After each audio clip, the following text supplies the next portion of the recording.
मराठी साहित्य संमेलन म्हणजे हमखास वाद हे गेल्या अनेक दशकांचं समीकरण आहे। दरवर्षी संमेलनाच्या निमित्ताने अनेक वाद होतात, परंतु या संमेलनाला राजकारण्यांना बोलवावं की नाही हा वाद ठरलेला असतो। हा वाद का होतो हे यंदाच्या संमेलनाने सिद्ध केलं। लोकसाहित्याच्या अभ्यासक डॉक्टर तारा भवाळकर या संमेलनाच्या अध्यक्ष होत्या। तसंच पंतप्रधान नरेंद्र मोदी, मुख्यमंत्री देवेंद्र फडणवीस, उपमुख्यमंत्री एकनाथ शिंदे, अजित पवार, मराठी भाषा मंत्री उदय सामंत आदी नेते मंडळी सुद्धा या संमेलनात होती। पण हे संमेलन गाजवलं विधान परिषदेच्या उपसभापती आणि शिवसेना नेत्या नीलम गोऱ्हे यांनी। त्यांची श्री ओढत संजय राऊत आणि शरद पवार यांनीही या वादाला फोडणी दिली।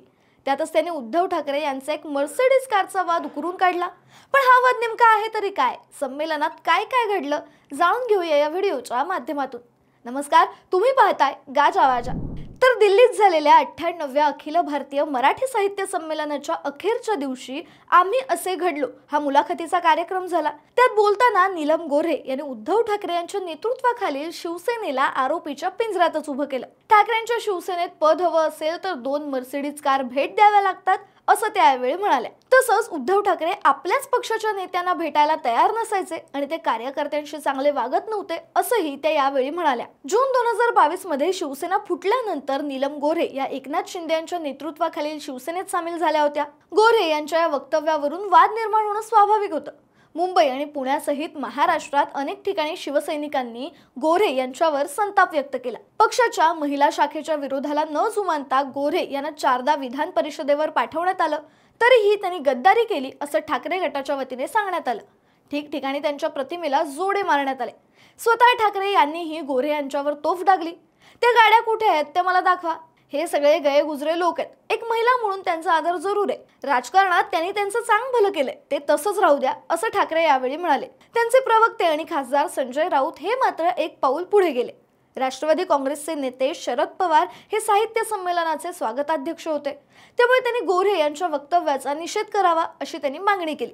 शरद पवार त्यांची जबाबदारी टाळू शकत नाहीत, ते कार्यक्रमाच्या स्वागत समितीचे अध्यक्ष होते। नियोजित कार्यक्रमासाठी आणि झालेल्या राजकीय चिखलफेकीला ते तितकेच जबाबदार आहेत। ते गप्प कसे राहू शकतात? जेव्हा त्यांच्या विरुद्ध चिखलफेक केली जाते तेव्हा आम्ही उभे राहतो असं राऊत यावेळी म्हणाले। दरम्यान साहित्य संमेलनात राजकीय भाष्य करण्याच्या औचित्याबद्दल राऊत यांनी आयोजक अखिल भारतीय मराठी साहित्य महामंडळाकडूनही स्पष्टीकरण मागितलंय। महामंडळाच्या अध्यक्षा उषा तांबे यांना लिहिलेल्या पत्रात त्यांनी म्हटलंय की हा कार्यक्रम राजकीय दबावाखाली आयोजित करण्यात आला होता असं दिसतंय। साहित्य महामंडळाच्या व्यासपीठाचा घोर गैरवापर करण्यात आलाय। गोऱ्हे यांच्या विरोधात अब्रू नुकसानीचा दावा ठोकण्याचा इशारा ठाकरे गटाच्या नेत्या सुषमा अंधारे यांनी दिलाय। नीलमताई 4 वेळा विधान परिषदेच्या आमदार राहिल्या, मग त्यांनी 8 मर्सिडीज दिल्या का असा प्रश्न आमदार अंबादास दानवे यांनी उपस्थित केलाय। खरं तर संमेलनाच्या आधीच दिल्लीतच उपमुख्यमंत्री एकनाथ शिंदे यांचा सत्कार केल्याबद्दल ठाकरे आणि राऊत शरद पवारांवर नाराज होतेच। त्यातच त्यांना या वक्तव्याचं कोलीत मिळालं।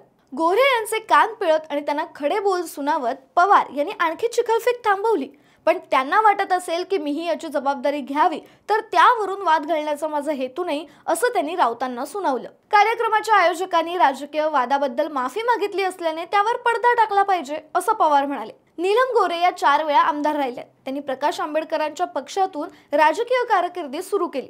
नंतर राष्ट्रवादी काँग्रेसमध्ये आणि नंतर उद्धव ठाकरे यांच्या नेतृत्वाखालील पक्षात त्या सामील झाल्या। आता त्या एकनाथ शिंदे यांच्या नेतृत्वाखालील पक्षात आहेत। त्यांनी 4दा विधान परिषदेची आमदारकी कशी मिळवली हे संपूर्ण महाराष्ट्राला माहिती आहे। त्यांचं वक्तव्य म्हणजे मूर्खपणा आहे अशा शब्दात त्यांनी गोऱ्हे यांची संभावना केली। अर्थात गोऱ्हे या अजूनही आपल्या वक्तव्यावर ठाम आहेत। मी जे सांगितलंय तो माझा स्वतःचा अनुभव आहे।